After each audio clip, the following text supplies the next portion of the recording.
abandon the comfort of our sailing vessel, the Sedna 4, and penetrate far inland on the island of Sumatra, Indonesia. Sumatra is home to an extremely rich and diverse wildlife, with over 200 species of mammals and almost 600 species of birds. Its tropical forests and peatlands are a true global heritage. But the fast economic development based on the exploitation of natural resources today is a disaster for the biodiversity of the island. Located in Southeast Asia, Sumatra is the 6th largest island in the world. The majority of its lush primary forests have been razed in recent decades, giving way to monoculture trees used for paper and palm oil.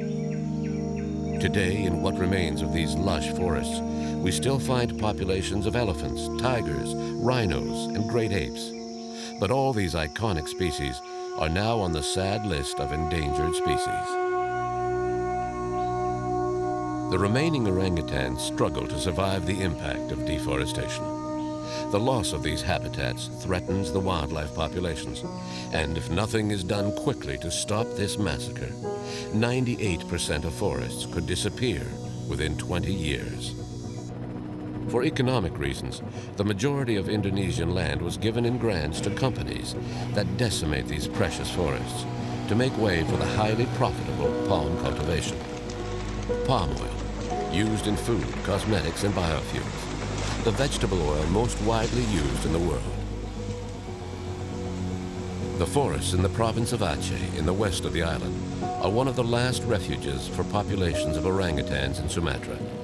Despite protective measures dating from the old regime, the new local government has granted new concessions to large corporations, razing and burning forests to convert them into monocultures.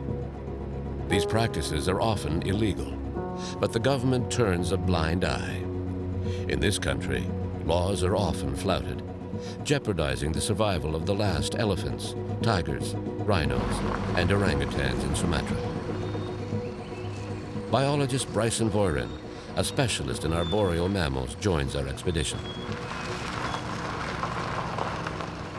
Well, I spent a good part of my life in tropical rainforest canopies around the world, in both New World and Old World forests. Now, this forest is especially interesting to me because of the orangutan. Our investigation begins at the SOCP Quarantine Center, the Orangutan Conservation Program in Sumatra. In addition to its many research programs, the SOCP collects the victims of deforestation and animals captured by poachers who resell them as pets.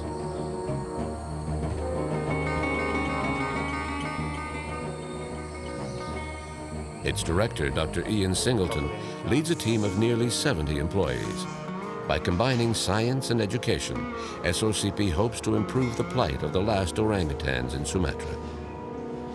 The best estimates that we have today of the orangutan population in Sumatra is around the 6,000, 7,000 mark. Maybe slightly more, maybe slightly less. But the important thing is it's going down. Now, in the last sort of 10 years, it's been going down slowly. And what we're looking at now is a potential situation where it's going to start going down rapidly. You know, we're sitting right now at the cusp of potentially a devastating decline in the extent of forest in Aceh, and also the orangutans and tigers and elephants and rhinos as well. The SOCP is on a mission to save the last populations of wild Sumatran orangutans, a species critically endangered. Here at the quarantine center, the majority of residents were confiscated from their owners, who kept them in captivity, often in inhumane conditions. Upon arrival, the orangutans are examined and treated. The ultimate goal of the SOCP is to release all its residents, but some orangutans will never have that chance.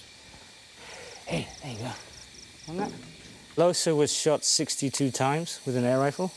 We've managed to take 14 pellets out of him, but he's still got 48 inside.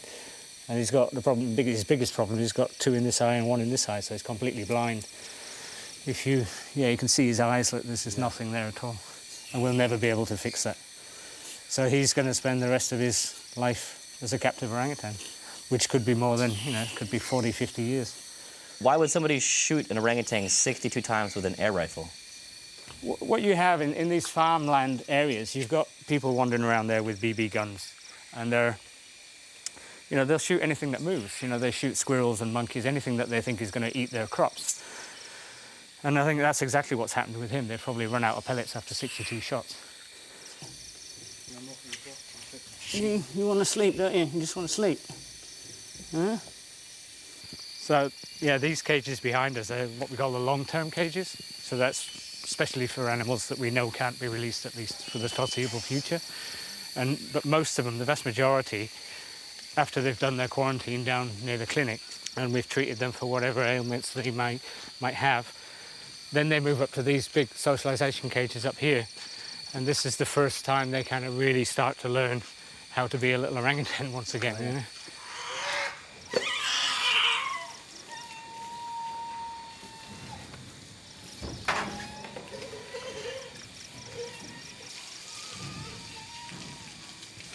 So this is,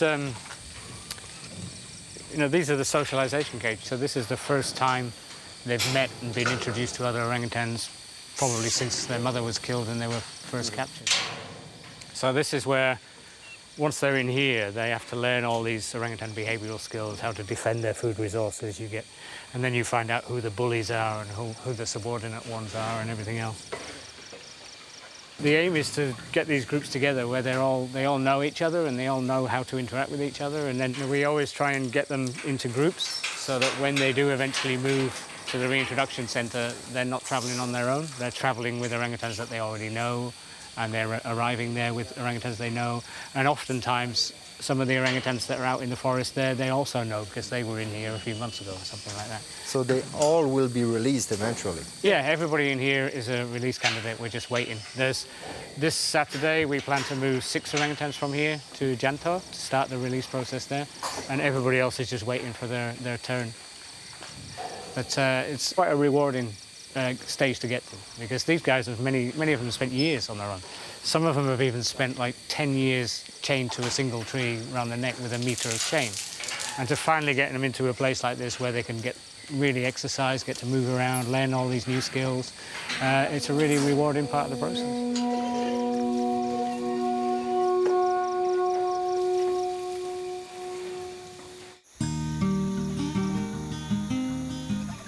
Counting the wild orangutans is a complex task, and the SOCP biologists must travel long distances into the forest to find the nests made daily by orangutans. Often located at the top of trees, it is a daunting task for the patrol.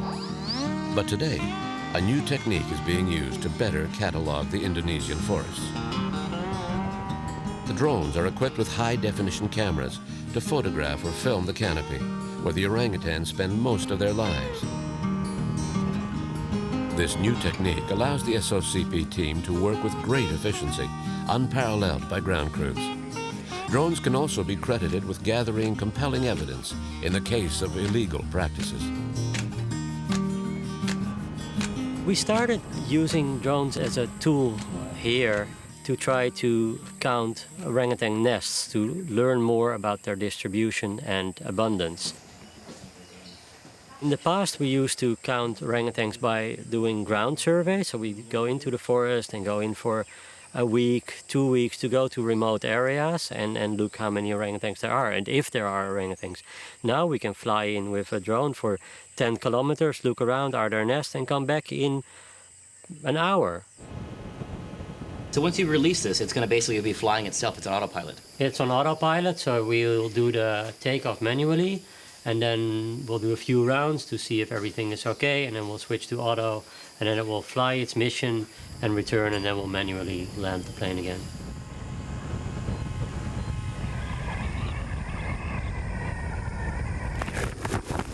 Once we started that, we saw the footage and thought that this can be a much more applicable tool than only focusing on orangutans. It gives fantastic information on deforestation, on threats to the forest, on where forest is, what the agricultural threats are, and it gives us, in a way, very high-resolution data that we can use to pinpoint where changes are occurring. In their efforts to protect the last wild populations, environmental groups have quickly understood the importance of documenting the logging operations. Drones have now become an effective weapon in the fight to save these last protected areas. The problem is not the oil palm tree. I mean, it's a wonderful, productive plant. The problem is the way the expansion of the industry is happening right now. The drupe palm has a much higher yield than soybean or rapeseed. Palm oil is now the most used vegetable oil in the world, and the expansion plans of these monocultures today threatens almost all the forests of Sumatra.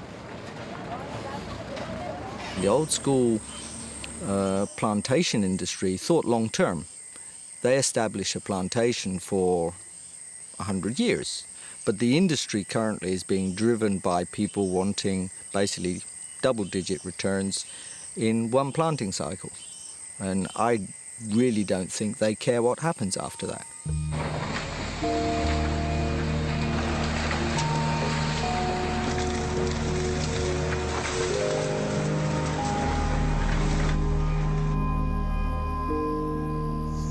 The trees are all cleared, everything is scorched, and 99.999% of everything that lived there dies. You can go into these areas and look for a grasshopper or a lizard, and you can't find one. They're not there. Nothing survives this conversion process. When they're chopping down these forests in the first instance, they don't sort of get every tree on day one, so that you end up with a few trees here and a few trees there. And sometimes you find there's an orangutan mother up there.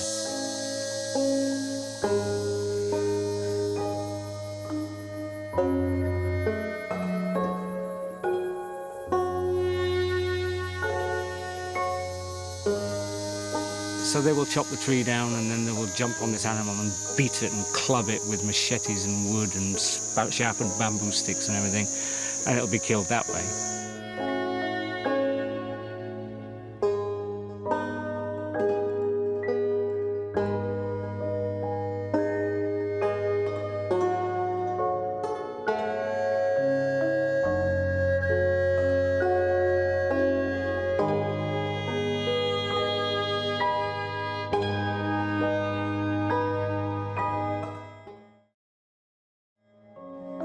Once again, the SOCP team must intervene.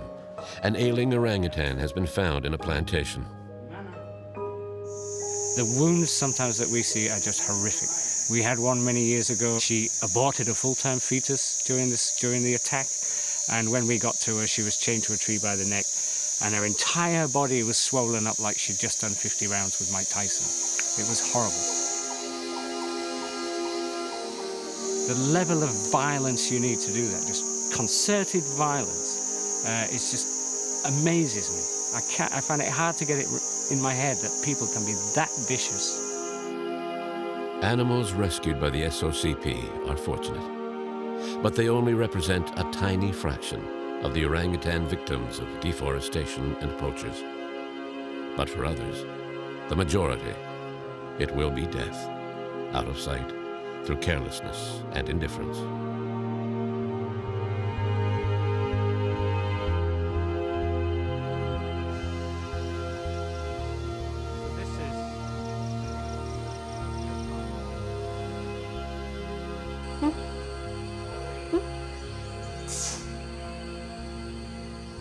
Wow. Wow.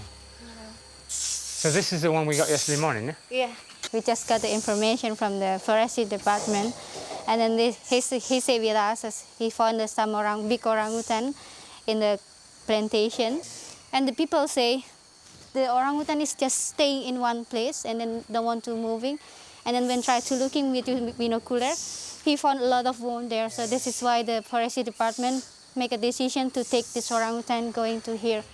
He's got a big scar this here. Is a lot of wound on his body. On the head, this is very big wound there, and this is very deep. And then we found a big hole on the here, and then on the right hand, is it?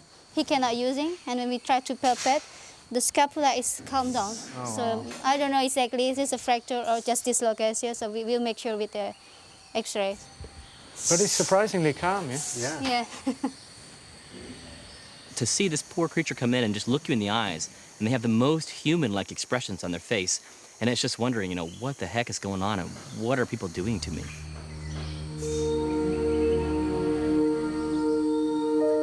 The first step is to anesthetize the animal. He will then be taken to the examination room, where X-rays will assess the severity of his injuries.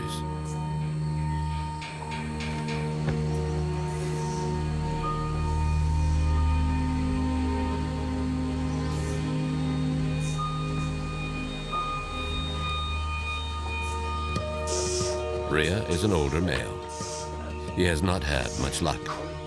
His body is covered with bruises and injuries, likely inflicted by plantation workers. Again, the level of violence used reflects the inhumane treatment of these orangutans, who dare to stray into farmland or plantations.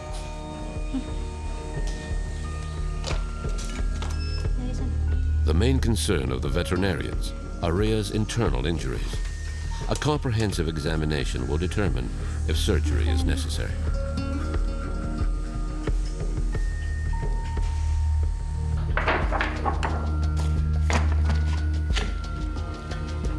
Initial tests confirm that Rhea is in bad shape and that a weapon was used. The X-rays clearly show the presence of projectiles inside the body of the animal. So, yeah, this is the head and the skull. You can see there's the 1, 2, 3 pellets up there. 3 bullets here. 1, 2, 3. So I think there's around 18. Yeah, but it's kind of weird because they usually focus on the head. You know, they usually shoot him in the face. But these are obviously not too far away from his eyes. If they'd hit him in the eyes, they'd have been blinded. Yeah.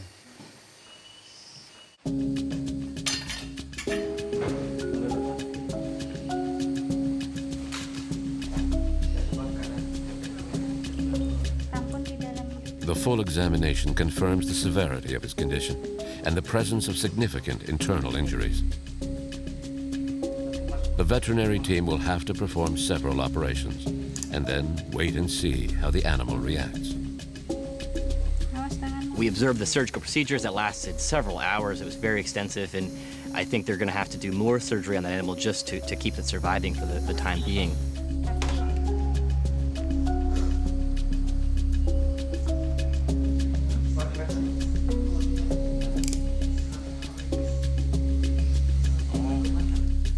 So after 6 hours under surgery, what's the verdict? It looks from the X-rays there's no sign of any sort of bone damage, and so his problem is all these cuts and holes, and especially his right hand is completely shot to pieces. The tendons inside the hand is all rotten. You can actually put a finger almost all the way in, just about every direction, and the tendons seem to be all already rotten, so you can pull the ends and make the fingers move. So there's a good chance we may have to amputate that, but we'll review that over the next few days. So if you have to cut his right arm, is there less chance to be released, or? It depends on him, but he's lived in the forest wild, and as long as he's sensible, missing a hand probably wouldn't be a major problem. We've already released one big male orangutan with an amputated arm here, and it doesn't bother him at all. We'll see. Yeah. It depends very much on him now, I think.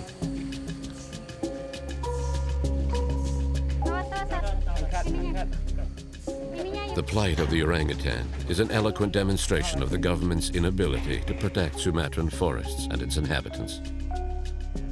However, some laws prohibit cutting down forests in conservation areas. But local governments routinely turn a blind eye to illegal acts. In the late 90s, there was this thing called the Leuser ecosystem established by presidential decree and ratified by ministerial decree. And most of the wild orangutans are in the Leuser ecosystem, so the future of that species really much depends on that area. And then even more recently, I think in 2008, the Leuser ecosystem was designated a national strategic area for its environmental function, in which you're not allowed to destroy the environmental function of the area. Now, this is being completely disregarded by a new spatial plan established and drafted by the latest government of Aceh, long after the civil war ended, that essentially opens up the whole of Aceh's forests, including the Leuser ecosystem, for new roads, new mines, new logging concessions, new palm oil plantations. And we are terrified about this because the effects on the orangutans is going to be massive. The Leuser ecosystem is one of the last havens for orangutans. The SOCP and other NGOs have documented illegal deforestation activities in the area of Tripa, a nature reserve consisting mainly of peatlands. They were able to prove that a company producing palm oil had, on a regular basis, lit hundreds of fires that have killed countless orangutans. A court case was undertaken to condemn this illegal activity. There is no doubt in my mind within the palm oil industry there are better players and worse players, and you have a whole spectrum. I'm sure there are companies that you could really say are environmentally responsible. They really are trying to do the better thing. And at the far end of the spectrum, the other end of the spectrum, of course, you've got people who really don't give a damn. What we're trying to do is shift the center of that spectrum up towards the better end, what we think is the better and more sustainable end of the spectrum. I don't think even expansion of the oil palm industry needs cause deforestation. There are huge amounts of degraded land in Indonesia that could be converted into oil palm plantations without any further deforestation. You know, the Ministry of Forestry has two jobs on its plate. You know, one is to maximize state revenue from the forests, and the other one is to protect forests and biodiversity. So I think you tend to find that one tends to win out over the other one. And corruption is the other thing. I mean, even when you've got a clear violation of the law, evidence, witnesses, sort of an infallible case, it's still a huge challenge to get something like that into the courts and then to achieve a successful prosecution, because corruption is just throughout the system. I would say the vast majority of damage being done is not caused, as a lot of people tend to advocate, poverty. I believe it's caused by greed. It's people that already have something wanting more.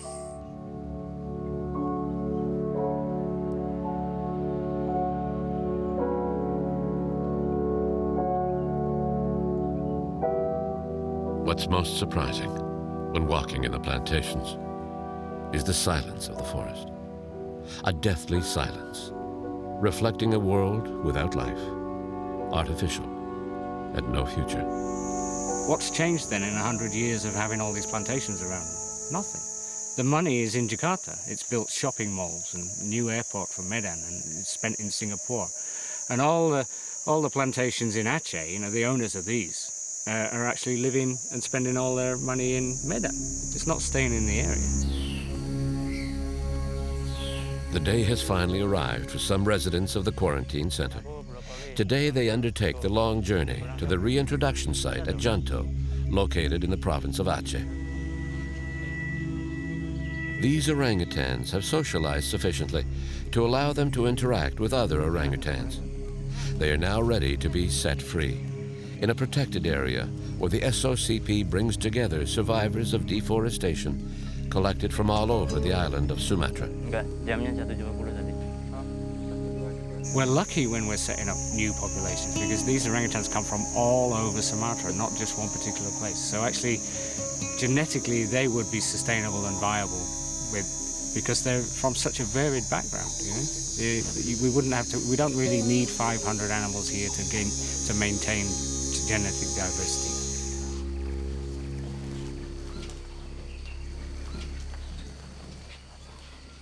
Satu lari ke bawah ya.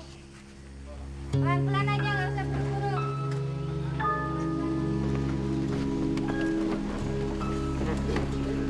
Udah bangun.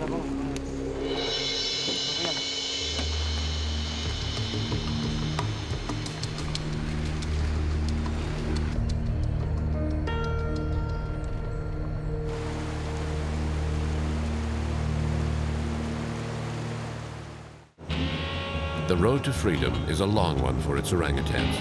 The journey will last 12 hours, in a truck on the road, in 4x4 vehicles on forest roads, or in specially adapted vehicles to navigate the wetlands. Orangutans are always accompanied by veterinarians, thus providing them some comfort during the trip.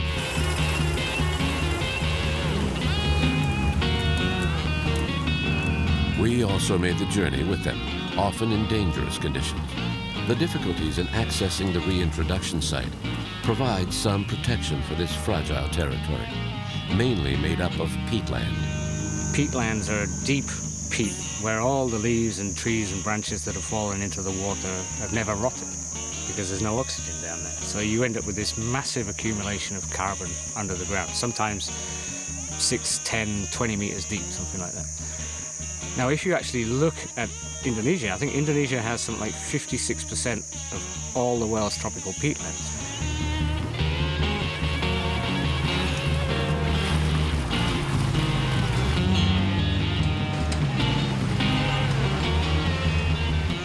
The amount of carbon considered to be in these peatlands by the experts was something like 4 to 16 times what's in the atmosphere today.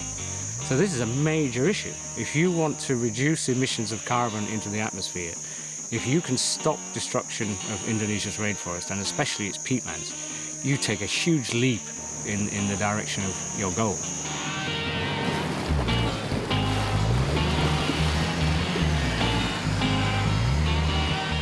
If we fail to protect these, it has major, major consequences for all of us, not just the people here, but everybody on the planet. After hours of travel, the orangutans finally arrived at the reintroduction center at Janto. They will be examined again and enter the final phase of readaptation before being released in the forest.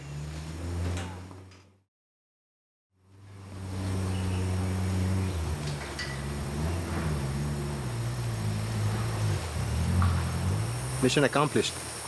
Yeah, this is the bit where we actually get to take a breather, eh? Yeah. It's always stressful when you've got the orangutans on the road, because anything can happen, like bridges breaking down or getting stuck with a broken axle or something. But once you get them here, they're healthy, they're in the cages, you can relax a bit. Orangutans tend to just sort of grasp it. You know, okay, I'm in a box, let's see where I go. Yeah. I hope over the next couple of days we'll see a few orangutans around here in the trees, and that's when you get a real kick.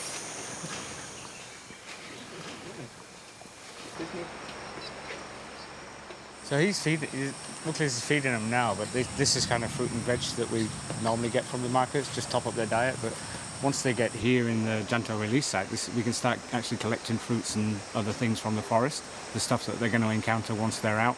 So, you know, by doing that, they actually get to taste and experience all these things, and then they see what their reaction is before they stuff their faces. Yeah. But I did once follow some orangutans we released in another area, and they found these sort of palms that were half fermented, and they stuffed their faces on that, and probably getting more and more drunk, and then they spent the whole night throwing up out the side of a nest, you know. So they've got to learn these things, but at least by just giving them small amounts in the cages, they get to sample these things without eating enough to do themselves any harm. Yeah?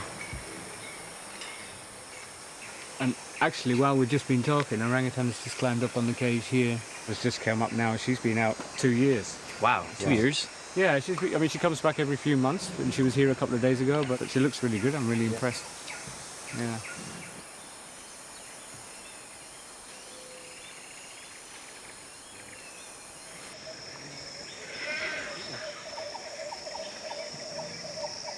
The aim of the project here is not to just have a few orangutans wandering free and happy again after a traumatic life. It's to set up a wild, functioning, viable population of an endangered species. And any tourism or disturbance or human contact undermines that. We want these animals to be behaving and acting just like wild orangutans, which means up in the trees, feeding, interacting with each other, and no interference from humans down on the ground. Several of the orangutans released into the wild are equipped with a small subcutaneous transmitter that allows them to be traced and their progress monitored. Well, it's not really far, eh? No, the signal's about 90, so it means it's somewhere within 100, 200 meters max. So, but it's difficult to find out exactly where they are because the terrain's quite undulating and the signal bounces around a lot. But we know it's somewhere in this kind of forest patch here. Okay, let's try to find it. Yeah, okay, let's see if we can get closer. There he is.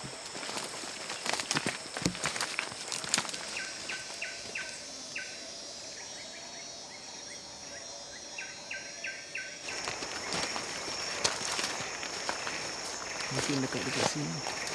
Sini. There he is. No, up there. Look. Oh, See? yeah. Through that gap. You see him pretty clear. Yeah. The sort of Yeah. yeah, just feeling, and then you can hear the fruit drop. Yeah. Usually when you find orangutans in the forest, if you're not using this stuff, it's you find them with your ears, not with your eyes. You just hear this as the fruit drops and hits the leaves and stuff like that. And there's a nest right there. Yeah. Oh yeah. No, yeah, I don't think she's used that one yesterday. It looks about a week old. It's always nice to see them though, yeah? Because you remember when you see them like this, and you remember when the first time you met, say, Choti, and it was in somebody's back garden and skinny and terrified and maybe with a chain around its neck. And then you see them out here like this in the tree. It makes you realise, it makes you feel that what you're doing is really worthwhile. You're really achieving something fantastic. And I always get a kick out of it.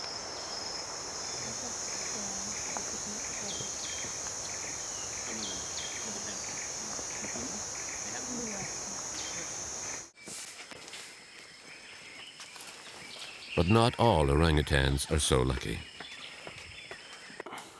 At the quarantine center, Rhea is not well.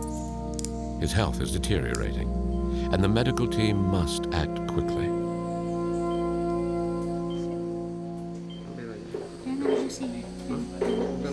Fotonya lagi ya? Ini udah. Tangan yang sini, bahu.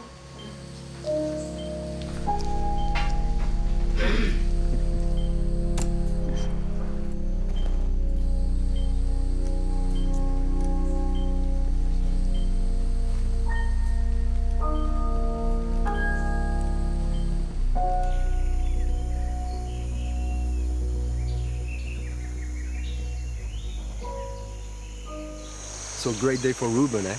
Yeah, in a minute, Muklis will it'll hang a few bits of fruit on the rope there, try and encourage him to go across, and then the last step is just to open the door. Yeah. And then it's up to the orangutan what he does next, yeah?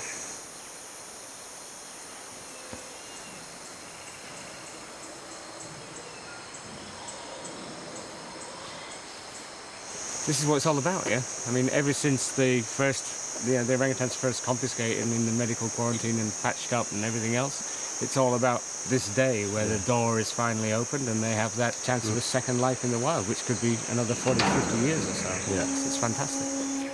The door finally opens for Ruben, an orangutan confiscated from its owners and cared for by Ian's team. It's a great day, a day where liberty could finally triumph.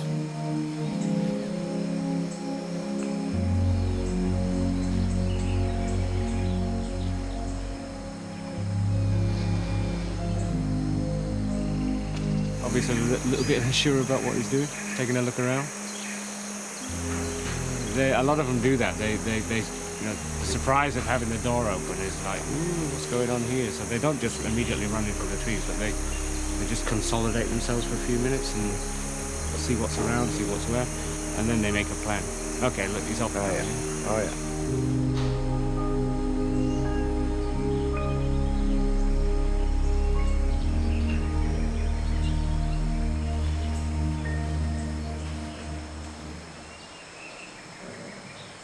Not very interested in the fruit, more interested in the tree.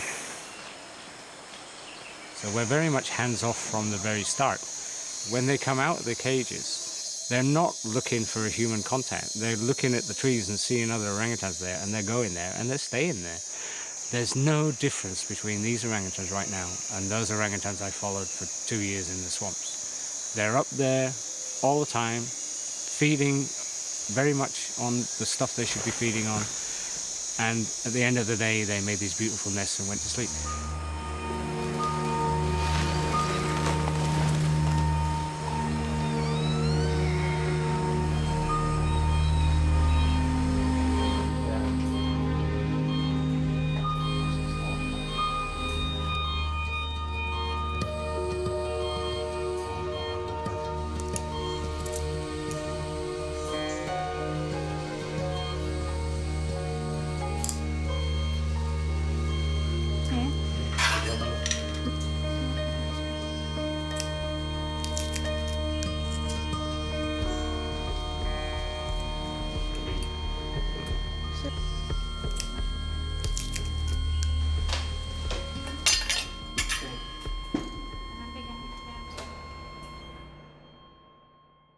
Yenny's sent me a text. We lost the poor guy. Oh, yeah. So, yeah, didn't make it. But I'm kind of, yeah, disappointed because I was a bit optimistic. I thought when we had a good look at him the other day, it looked like he's still pretty strong. He's been enthusiastic about his food. But I think the injuries that he's got inside are much more than what we saw outside. It's really sad because I thought it was a great, rescue story, but he was eating with good appetite and everything, but... This is another orangutan dead at the hands of humans, farmers, villagers, just crazy people. When they get an opportunity, they just go nuts. Orangutans get killed almost on a daily basis just for nicking a couple of durian fruits or something like that. It's just bizarre. It's completely out of kilter. Crazy. Sad. But we move on. Try and save the other ones.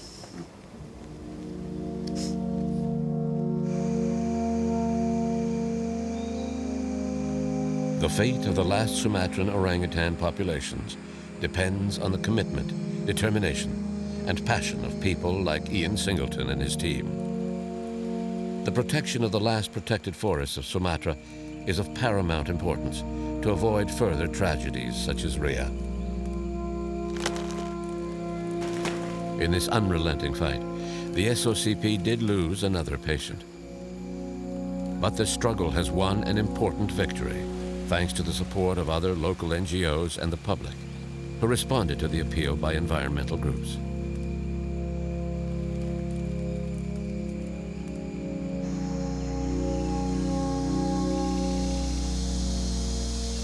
Over the years, I think many NGOs have realized the value of these social networking systems. Firstly, websites for getting information out there, but also things like Facebook and Twitter and all the others for getting information out quickly to a large audience. And as a result, we are now able, if we want to launch a quick appeal or request letters or get people to sign a petition like the one we did recently on Avaz, to get large numbers of people on board very, very quickly.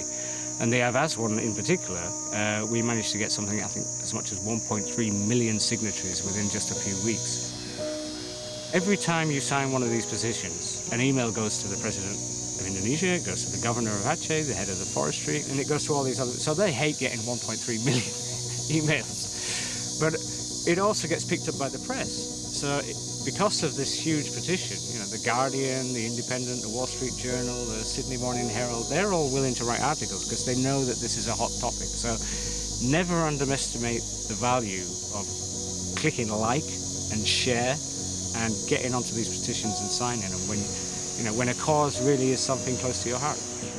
In a historic judgment, the producer of the palm oil, PT Kalista Alam, was fined $30 million for fires in Tripa, a valuable peatland area in the Leuser ecosystem. This victory is perhaps a consolation prize, however, since a new development plan in the forests in the province of Aceh has been adopted by politicians. Envisioned are more companies, more plantations, and inevitably, more innocent victims.